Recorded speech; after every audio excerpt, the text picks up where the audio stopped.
94%. Stop. Read that number again. 94% of an entire generation reporting mental health struggle as every single month. Not occasionally, not when things get hard, every month. Like clockwork, like a bill that arrives whether you can pay it or not. That is not a statistic, that is a generation in crisis. And if you have a child, a sibling, a student, or a friend, someone sitting across from you at dinner who is not okay. Someone scrolling their phone at 2 a.m. who cannot explain why they cannot sleep. This is the story of what happened to Generation Z. How it happened. Why nobody stopped it. Stay with us. Because this is not a feel-good story about resilience. This is a story about a system that broke an entire generation on purpose. Let us start with the numbers. Because the numbers are the only way to understand the scale of what we are actually talking about. 27% of adults under 30 have been diagnosed with depression at some point.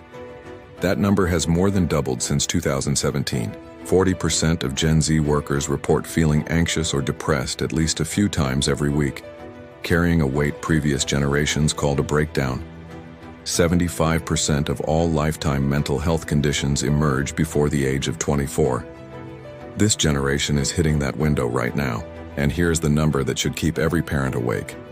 39% of LGBTQ+ youth seriously considered suicide in the past year. These are not soft numbers. These are clinical data from SAMHSA, the CDC, the NIH, the American Psychological Association, and Gallup. Now let us talk about why. Not the surface reasons. The structural, documented, deliberately engineered reasons. The phone. Internal documents reveal when researchers force them into courtrooms. Facebook's own research showed Instagram made body image issues worse for 32% of girls. 91% of young women say social media negatively affects their mental health. They feel unsatisfied after comparing themselves to others. Teenagers with 4 or more hours of daily screen time are more than twice as likely to report symptoms of anxiety or depression. The math is not complicated. Engagement is revenue, and anxiety drives engagement better than contentment ever could.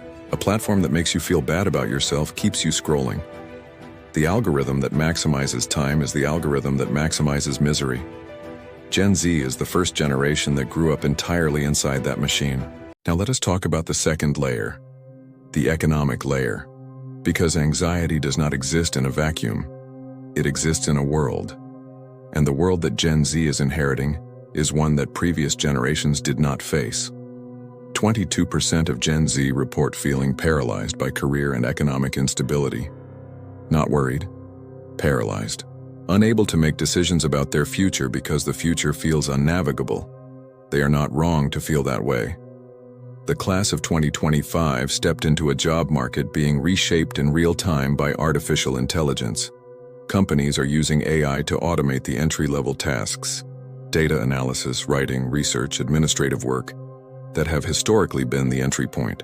The jobs that used to train a generation are being automated before that generation arrives. Student loan debt in America has crossed $2 trillion. Housing costs in major American cities have reached levels where starting salaries cannot cover rent. The economic ladder that previous generations climbed is missing several rungs for Generation Z, and they can see it clearly, in real time, with the algorithmic precision of a social media feed that shows them exactly what they cannot afford and exactly who is living the life. The economy is the engine. The anxiety is the exhaust. Now let us talk about the third layer, the one that connects everything. The mental health system is not equipped for what Gen Z is experiencing. Wait times for therapy in many American cities are measured in months. The cost, $150 to $250, is inaccessible. Only 52% of Gen Z rate their mental well-being as good. That means nearly half of an entire generation is not okay. The World Health Organization estimates that depression and anxiety alone cause $1 trillion in lost productivity globally every year. In the United States, mental health conditions are the 5th leading cause of disability. Young workers bear a disproportionate share. The investment required to adequately treat this crisis is large. The cost of not treating it is larger. 68% of Gen Z have taken a social media break for their mental health. They are trying to save themselves. 1 in 3 Gen Z report feeling chronically lonely, despite being the most digitally connected generation in human history. The anxiety epidemic did not arrive suddenly. It was built, algorithm by algorithm, platform by platform, policy choice by policy choice. It hit a point of no return when the generation that grew up inside it became adults, entering a system not designed with their reality in mind. 1 in 3 Gen Z cannot function at the level that previous generations considered normal. The question is not whether this generation is broken. The question is, who broke them? And whether anyone with the power to fix it is paying attention. Let us end with something that does not get said enough in these conversations. Generation Z is not weak. Every previous generation that faced a crisis of this scale, the Great Depression, World War II, the AIDS epidemic, had the language and the institutional support to name what was happening to them. They had community structures, religious institutions, neighborhood networks, and physical gathering places that provided the social infrastructure of resilience. Gen Z is facing an unprecedented mental health crisis with fewer of those structures than any previous generation. The bowling leagues are gone, the church attendance is down, the neighborhood is a parking lot. The community center is a gym that costs $80 a month. And the replacement, the digital community, the online connection, the parasocial relationship with a content creator, is the same infrastructure that is driving the anxiety in the first place. This is not a generation that chose weakness. This is a generation that was handed a set of tools, smartphones, social media, algorithmic feeds, and told these would connect them to the world. And the tools worked exactly as designed. They connected Gen Z to the world. A world of curated perfection and economic anxiety and political instability and climate fear and AI-driven job displacement, and every negative news event from every corner of the planet, served in an infinite scroll at 4 in the morning. The tools worked. The outcome was predictable, and the predictability is the part that should make you angry, because it means it was preventable. The internal documents at Facebook showed they knew. The research on screen time and anxiety was published years before any meaningful regulation appeared.